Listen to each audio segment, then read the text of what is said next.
თანამედროვე ტურბულენტურ ეპოქაში, სადაც ეკონომიკური და გეოპოლიტიკური სურათი ყოველდღიურად იცვლება, კრიტიკულად მნიშვნელოვანი ხდება სანდო კვალიფიციური და აკადემიური კვლევების არსებობა. სწორედ ამ მისიას ემსახურება საქართველოს უნივერსიტეტთან არსებული დამოუკიდებელი კვლევითი ინსტიტუტი გნომან ვაისი. ეს არის გუნდი, რომელიც აერთიანებს დემოკრატიული ღირებულებების მქონე გამოცდილ კვლევრებს და აწარმოებს აკადემიურ სიღრმისეულ და მრავალმხრივ ცოდნას, რაც პირდაპირ უწყობს ხელს საზოგადოების განვითარებას. ამას გვაუწყებენ თავადო. პორტფელსაც რომ გადავხედოთ, 2023 წლიდან გნომან ვაისი რეგულარულად გამოსცემს კავკასიის ეკონომიკის ყოველთვიურ მიმოხილვას, 2025 წლიდან სამხრეთ კავკასიის ვაჭრობის მიმოხილვას, ხოლო გუშინ დაიწყეს სამხრეთ კავკასიის ეკონომიკის კვარტალური მიმოხილვის გამოქვეყნება. ამასთან ინსტიტუტი აქტიურად აანალიზებს რეგიონულ გეოპოლიტიკას, აზერბაიჯანის, სომხეთი, თურქეთის დინამიკას, ირანის მოვლენებს და მათ გავლენას სატრანსპორტო დერეფნებსა თუ ვაჭრობაზე. არანაკლებ მნიშვნელოვანია მათი მუშაობა განათლების სექტორისა და ხელოვნური ინტელექტის პოლიტიკის კვლევაზე, რომელიც ამზადებს ბაზარს ახალი მოთხოვნებისთვის. რას ნიშნავს იყო ანგარიშგასაწევი კვლევითი ინსტიტუტი და ადგილობრივ და საერთაშორისო დონეზე, ასევე როგორია გნომან ვაისის სამომავლო გეგმები და ამბიციები, უფრო მეც მისი აღმასრულებელი დირექტორისგან შევიტყობთ. ირინა გურგენაშვილს ვუთმობთ ახლა ჩვენს საქმიან ეთერს და გვერდდება ის პირდაპირ ეთერში.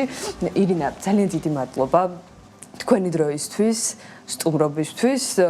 გილოცავთ ახალი პუბლიკაციების ჩაშვებას და ამ თემასაც აუცილებლად შევეხები დეტალურად, მაგრამ მინდა რომ ზოგადად გნომან ვაისის მისიით, ფილოსოფიით დავიწყოთ, აი ამ თანამედროვე ინფორმაციის ქაოსში რას ნიშნავს და რამდენად მნიშვნელოვანია რომ არსებობდეს სანდო კვალიფიციური აკადემიური კვლევითი ორგანიზაცია, რომელიცაც ექნება სისტემური და აქვს თქვენს მაგალითზე ხასიათი და ასე ვთქვათ, სრულად და ბოლომდე გადამოწმებული და სანდო ინფორმაციის მოწოდებელი. მოგესალმებით, დიდი მადლობა მოწვევისთვის, ძალიან მიყვარს თქვენთან სტუმრობა და თქვენთვის სიახლეების გაზიარება. დიდი ხანია რაც ვიცახით, რომ სანდო და აკადემიური კვლევები მნიშვნელოვანია როგორც პოლიტიკის დაგეგმისთვის, ისე ბიზნეს გარემოს გაჯანსაღებისთვის, ისე ცოდნაზე დაყარებული გადაწყვეტილებების მიღებისთვის და ჩვენი საქმიანობით და ჩვენი პარტნიორების შედეგებით ჩვენ ვამტკიცებთ, რომ კი, ცოდნა არის მნიშვნელოვანი, როდესაც ადამიანი იღებს გადაწყვეტილებას, იქნება ეს ბიზნესში თუ იქნება ეს პოლიტიკაში და ამის გვერდისავლა უბრალოდ მიგვიყვანს ისეთ შედეგებამდე, როგორზეც საქართველოს გარკვეულწილად გადის ხოლმე ცუდ შედეგებზე და სხვა ქვეყნებიც სამწუხაროდ. ძალიან მნიშვნელოვანია, რომ საქართველოში არსებობდეს ასეთი კვლევები, მნიშვნელოვანია, რომ სამხრეთ კავკასიაში არსებობდეს კვლევები, რადგან ჩვენ ვქმნით ერთიან ეკონომიკურ სივრცეს, ჩვენი ეკონომიკები ერთმანეთთან გადაჯაჭვულია, ჩვენი პოლიტიკები ერთმანეთთან გადაჯაჭვულია და რომელიმე სადღაც უნდა იყოს ის ცენტრი, სადაც ეს ცოდნა იქმნება და ეს ცოდნა მიეწოდება საზოგადოებას და გადაწყვეტილების მიღებ პირებს.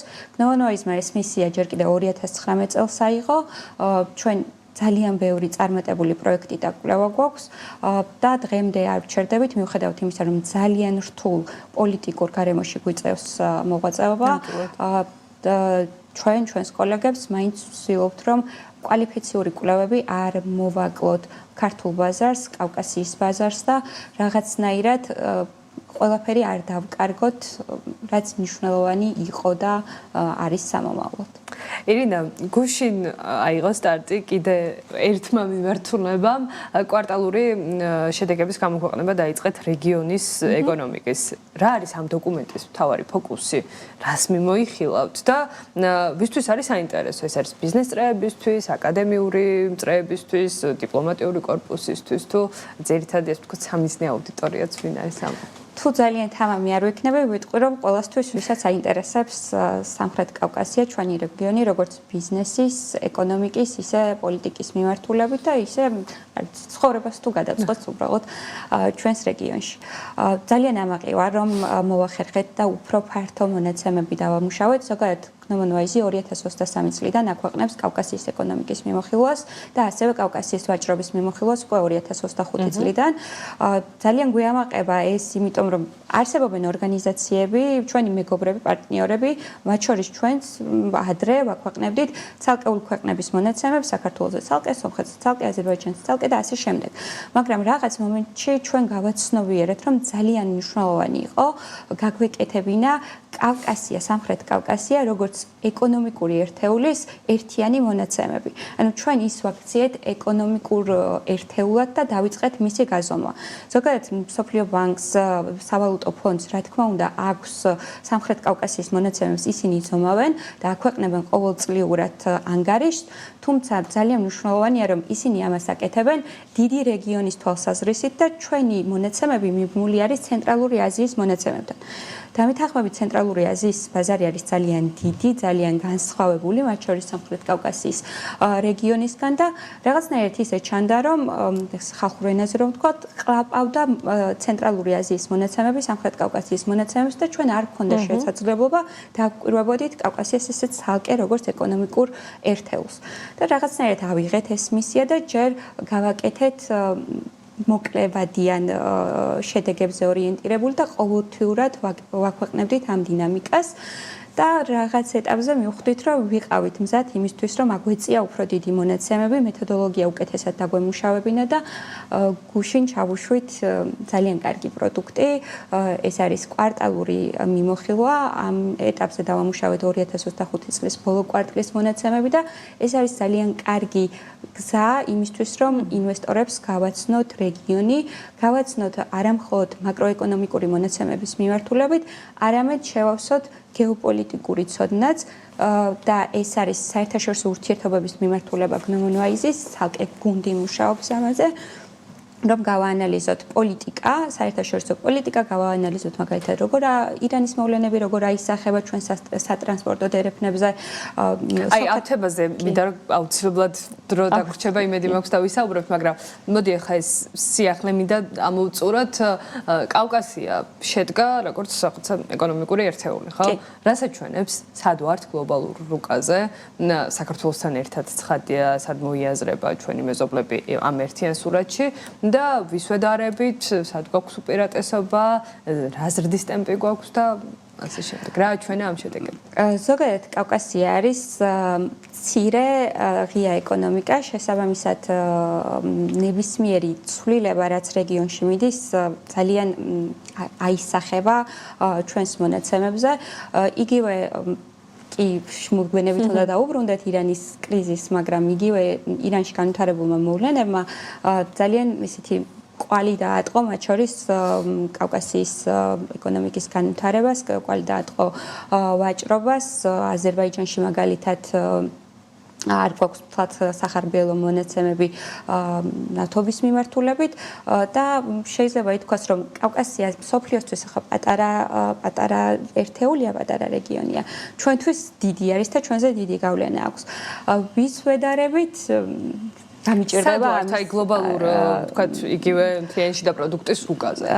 ჩვენ ვართ ერთ-ერთი ყველაზე სწრაფად განვითარებადი რეგიონი, სწრაფად განვითარებადი ეკონომიკა, მაგრამ მაღალი ეკონომიკური ზრდა კავკასიის ჩემი დაკვირვებით, ახლა მე არ ვარ ეკონომისტი და ჩემი გუნდი ამაზე უკეთესად მოგიყვებათ. მაღალი ეკონომიკური ზრდა შეიძლება ითქვას გამოწვეულია არა იმით, რომ ჩვენ უკეთესად ვაკეთებთ ეკონომიკურ პოლიტიკას ვიდრე სხვა რეგიონები, არამედ იმით, რომ საკმაოდ ჩამორჩენილი ეკონომიკა ვიყავით და ადვილია, რომ მაღალი ეკონომიკური ზრდის მაჩვენებლები დაიწერო იმ ფონზე, როცა სხვების უბრალოდ დიდი და განვითარებული მაგალითად არაერთი მიმოხილვა ვიდეო ისტორია გაკეთებული, აი ევროპის ნელი ეკონომიკური ზრდა რეალობაში რას ნიშნავს და რატომაა ნელი და რა განვითარებული ქვეყნების მაგალითზე, ასე ვთქვათ, ეს სრულიად ჩვეულებრივი ამბავია და განვითარებადის პირიქით. სწრაფი ზრდა ძალიან კარგია, რომ გვაქვს ეკონომიკური ზრდა რეგიონში, ძალიან კარგია, რომ ინფლაციის მაჩვენებლები სამიზნე ნიშნულს არ ცდება მნიშვნელოვნად, მაგრამ შედარების თვალსაზრისით რთულად შესაძლებელია განვითარებული ეკონომიკებზე, იმიტომ რომ ვერ იქნებათ მათ იმხელა ეკონომიკური ზრდა, როგორც ჩვენ, უბრალოდ იმიტომ რომ სასტარტო პირობები გვქონდა განსხვავებული. ცხადია. და ირანის კონფლიქტი გავლენა ჩვენს რეგიონზეც როგორია? აი შუა და ეროვნულ კონტექსტშიც გვესმის ხოლმე მათ შორის ისეთი შეფასებები, რომ შეიძლება ეს ჩვენ სასიკეთოდაც გამოვიყენოთ, გაიზარდოს გამტარუნარიანობა მოთხოვნა ამ სატრანზიტო გზაზე. თქვენი დაკვირვება და ანალიტიკა რას აჩვენებს აი ამ კონფლიქტის გავლენის მხრივ? ამ მიმართულებითაც გნომონვაიზი არაერთ ანალიტიკას აქვეყნებს და მინდა ვურჩიო ჩვენს მაყურებელს რომ გაეცნონ, იმიტომ რომ ეს არის ქართულ ენაზე ძალიან იშვიათად იქმნება ხოლმე მსგავსი ტიპის ანალიტიკები, არის ინგლისურ ენაზეც, მაგრამ ჩვენ ორიენტირებული ვართ რა თქმა უნდა ჩვენს ქართულ მკითხველზეც. ზოგადად არა მხოლოდ ირანი, ჩვენ დავაკვირდეთ როგორც ირანში მიმდინარე მოვლენებს, აუცილებლად უნდა დავაკვირდეთ სამხრეთ კავკასიაში, უშუალოდ სომხეთ-აზერბაიჯანის შორის მიმდინარე მოვლენებს, სამშვიდობო მოლაპარაკებებს, მათ შეთანხმებას, როგორ იმოქმედებს ეს ჩვენზე, როგორც სატრანსპორტო დერეფანზე, ხომ არ დავრჩებით მას შემდეგ, რაც უკვე ამერიკის ჩართულობით სატრანსპორტო ახალი კორიდორის გეგმა მუშავდება, ხომ არ დავრჩებით ამის მიღმა. რეალურად ეს არის პოლიტიკის გამტარებლების საქმე, რომ ისინი დააკვირდნენ ამ პროცესებს, გაეცნონ და რაღაცნაირად არ დარჩნენ თამაშის მიღმა. დღეს ისე გამოიყურება თითქოს საქართველოს რჩება თამაშის მიღმა, თუ საქართველოს თავად არ იქნება აქტიური, თავად არ იქნება მოწოდებული პარტნიორებთან ხშირი ურთიერთობით და მოწოდებული რომ ის იყოს ჩართული ყველა ამ მნიშვნელოვან პროცესში. ხო, როცა უბრალოდ აი ამ ჯაჭვში მონაწილე რგოლები მსხვილ ინვესტიციას დებენ და შენ ერთ-ერთი რგოლი რომელსაც ასევე ინტერესებს ნაკლებად გამოხატავ და არ ხარ ჩართული, ხო, ეს არის ზოგადად პრობლემური და შესაძლებლობების ფანჯარა ახსენეთ ირანის ფონზე საქართველოს თვითმფრინავ ხوار გაიზრდება, საქართველოს მეტი დატვირთვა ხوار ექნება. ნებისმიერ რამე არის შესაძლებელი რომ მოხდეს იმ შემთხვევაში თუ ამ ღია ფანჯრებს საქართველოს გამოიყენებს. ბევრი ფანჯარა გაიხსნა, მათ შორის კონფლიქტების გამო. საქართველოს სამწუხაროდ უკრაინის ომმა ჩვენთვის ძალიან სამწუხარო ამბავმა დაბუსტა რაღაცნაირად ჩვენი ეკონომიკა ამის მაგალითიც ხო მივეჩვიეთ და ბევრი შესაძლებლობების ფანჯარა გაიხსნა საქართველოს და საბოლოო ჯამში გამოყენებაზე მიდის.